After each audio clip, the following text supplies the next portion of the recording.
manhã, bom dia, boa tarde, boa noite, né? Dependendo do horário que vocês estão assistindo esse vídeo. Primeiramente, né? Como que vocês estão?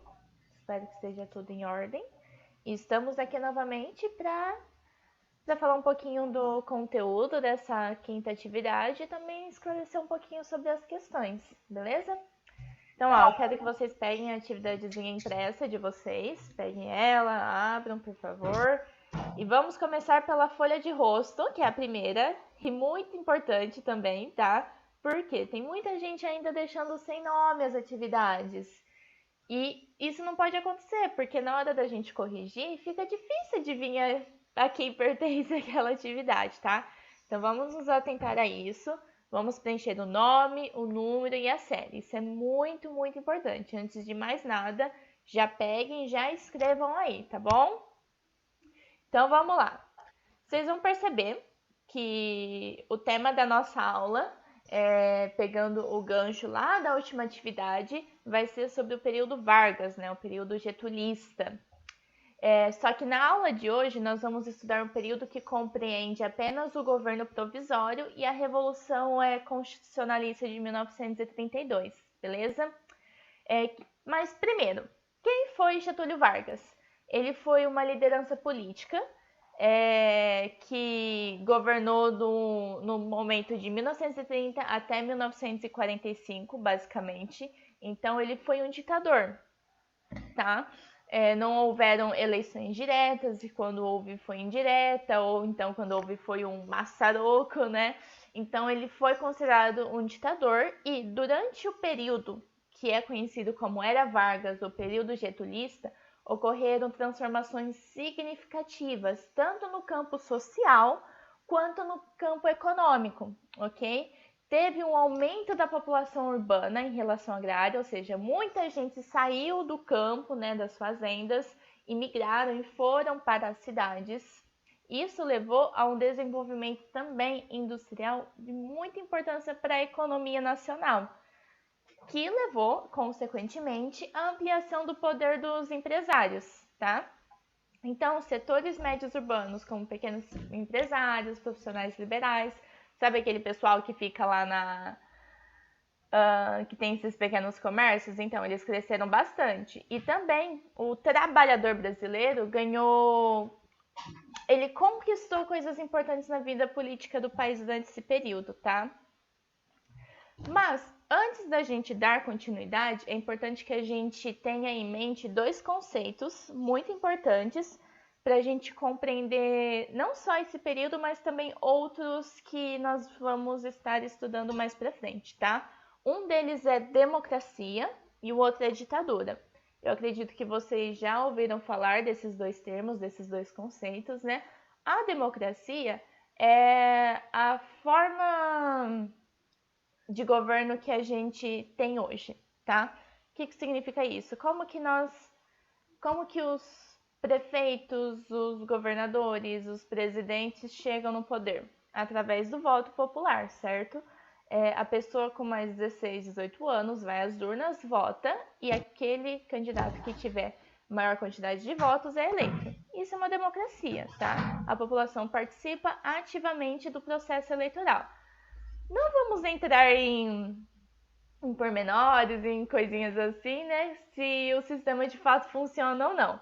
Mas é o que caracteriza a democracia, tá? O poder que emana do povo. A ditadura, por outro lado, ela é o oposto da democracia. Por quê? Na ditadura, nós temos o poder concentrado apenas nas mãos de uma pessoa, e o poder popular, o poder do povo, ele não tem nenhum efeito, basicamente, tá? Então, é por isso que o Getúlio Vargas foi considerado um ditador, porque ele dominou por um período bem maior do que 4 anos, que é o período que os nossos governantes ficam no poder, e também ele não dava espaço para a população participar ativamente do processo de tomada de decisões do país, tá?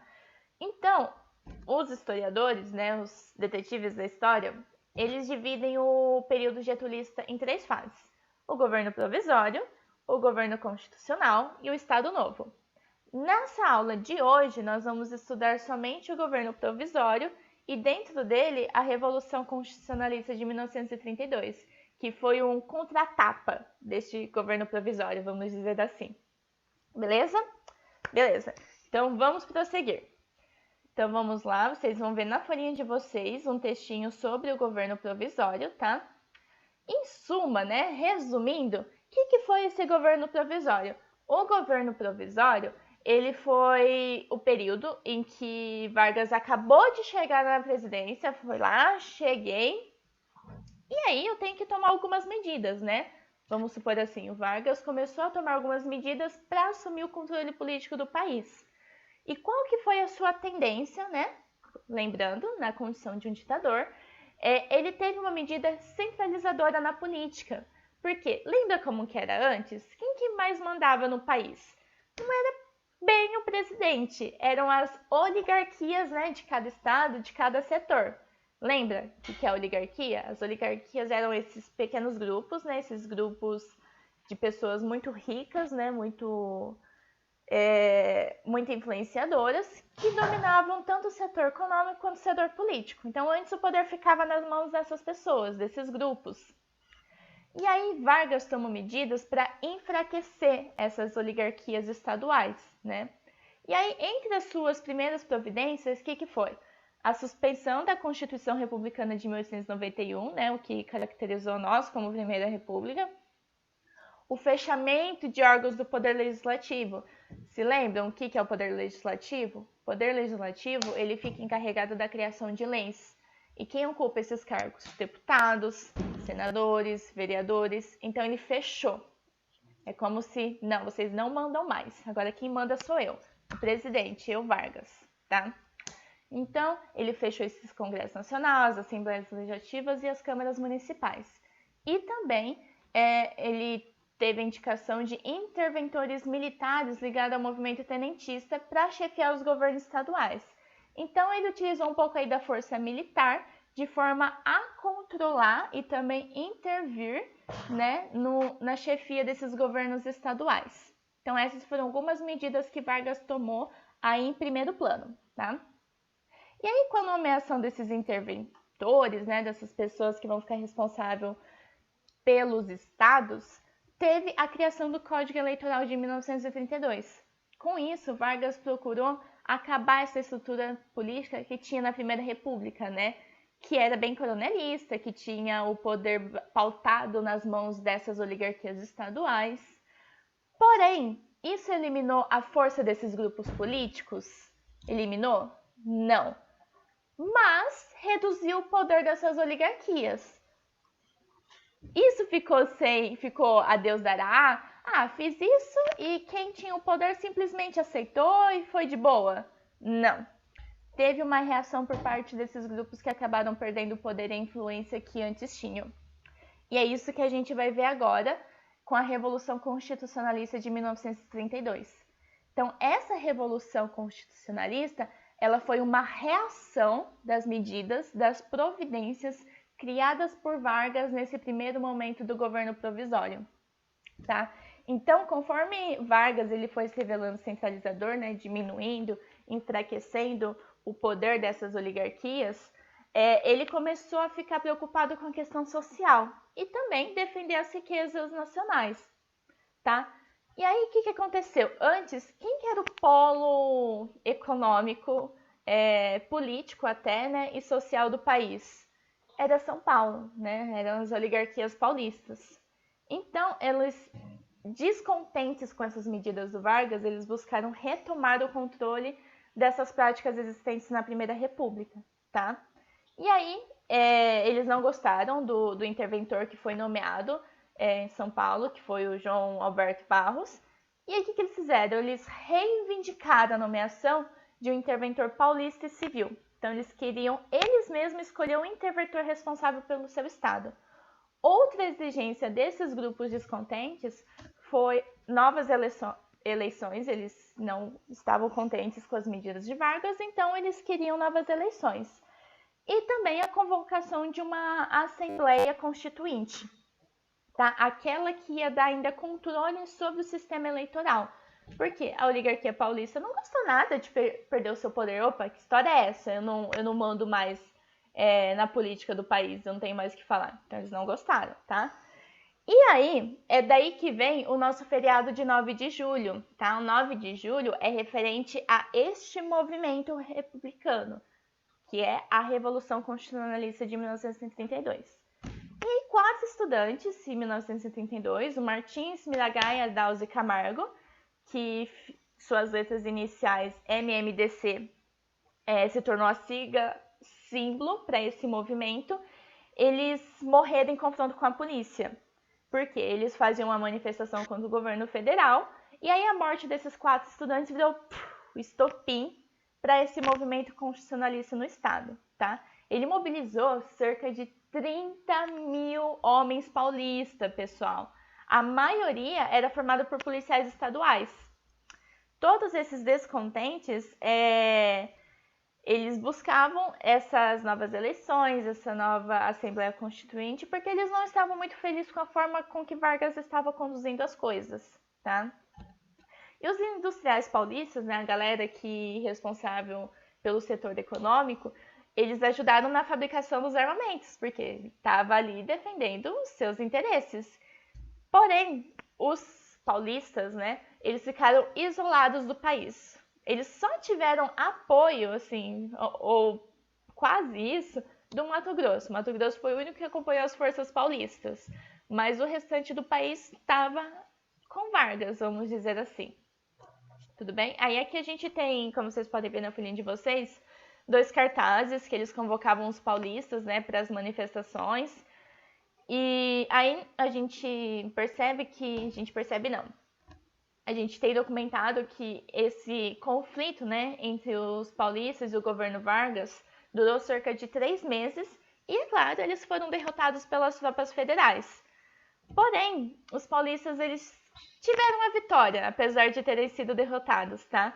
Porque o governo federal, de forma a amenizar esses conflitos e dar uma apaziguada, ele atendeu um dos requisitos paulistas e garantiu uma Assembleia Nacional Constituinte para 1934. Que aí vai entrar o próximo período da era getulista, que a gente vai ver só na próxima aula, tá? Então vamos lá para as questões, que eu espero que vocês estejam acompanhando aí na folhinha de vocês, porque tudo isso que eu falei, pessoal, tá no texto, tá? Eu fiz a explicação mais para que vocês pudessem entender, porque às vezes quando a gente ouve outra pessoa falando fica mais fácil. Então, qualquer dúvida pode voltar na minha explicação, pode reler o texto, deve, na verdade. E vamos para as questões. A primeira, o que está perguntando? De acordo com o texto acima, né, no início do governo Vargas, ocorreram mudanças profundas no país, principalmente de ordem econômica e social. Quais foram essas medidas? Então, que medidas, que eu falo lá no comecinho, né, essas providências que o Vargas tomou, que ocorreram no país? Quais foram essas mudanças? É isso que vocês vão ter que colocar nessas linhas. A2. No campo político, Vargas buscou concentrar os poderes em suas mãos, com medidas extremamente antidemocráticas, ou seja, não tinha nenhum tipo de aval ou influência do poder em relação a essas medidas. E aí, levou o Brasil a um período ditatorial. Aqui vocês vão ter que falar qual que é a diferença de ditadura e democracia. Que eu acredito, eu já dei a palhinha para vocês no começo e já fiz essa diferença para vocês. Então, qualquer coisa é só voltar esse vídeo ou pesquisem para ser um pouco mais rica, para ser complementada, ok? Na B, quais medidas políticas que determinaram a instituição de uma breve ditadura no país? Então, o que aconteceu? Que medidas e providências Vargas tomou que instituiu uma ditadura no país? A3, vocês têm uma imagem aqui, certo? Que é uma chamada, né, uma convocação dos paulistas para a brigada, para o conflito. E aí, para vocês falarem qual que é o significado da sigla MMDC e a sua relação com esse processo revolucionário, né, com a Revolução Constitucionalista de 1932. O que tem relação entre essa sigla e esse processo e o que significa essa sigla? Ok? Isso eu também já expliquei anteriormente. E tem no texto de vocês. A4. A4 nós temos outra análise de cartaz, tá? e vocês vão descrever quem são os personagens representados e qual momento histórico que esse cartaz defende. Então, ó, preste atenção na bandeira, preste atenção na figura que este homem grande está segurando, com quem ele se parece, tá? Abaixo a ditadura, as palavras, prestem atenção em todos os elementos antes de responder. A 5 é de alternativa. Então, vocês vão assinalar a incorreta, que faz referência ao governo provisório da Era Vargas, que foi de 30 a 34, tá? Então, qual dessas está errada?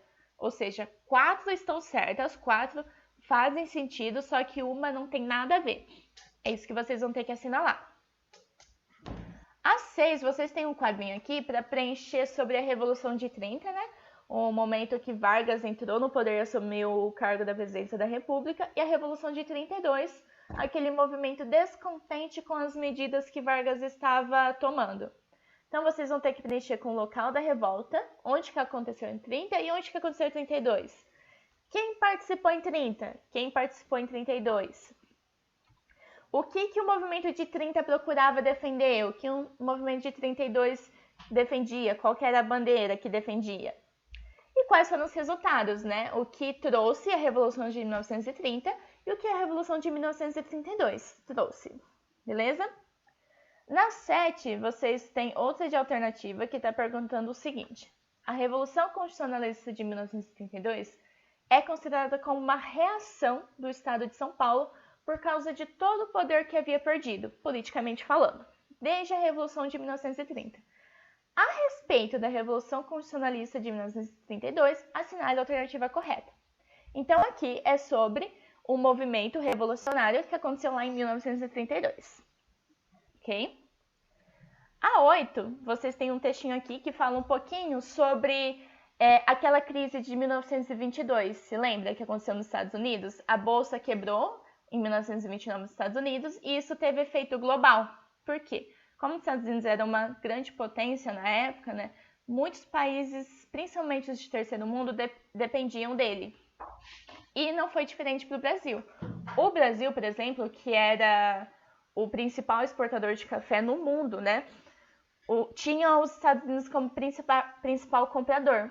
Então, como os Estados Unidos não tinham mais dinheiro para comprar, o Brasil sofreu muito com isso. O que aconteceu? Vargas teve que queimar milhões de sacas de café que viraram combustível e erradicou cerca de 15 milhões de pés das fazendas do café, principalmente das fazendas paulistas, tá? Teve feito essa medida? Não.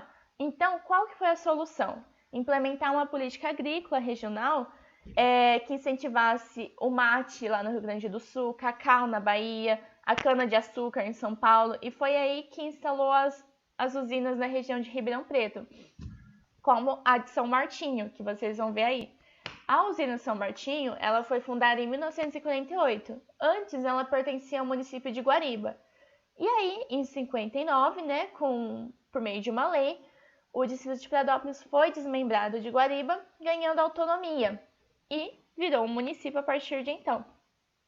Então, foi nesse período que diversas usinas, né, principalmente as usinas de cana-de-açúcar, foram criadas e começaram a ganhar importância econômica por conta da crise de 1929.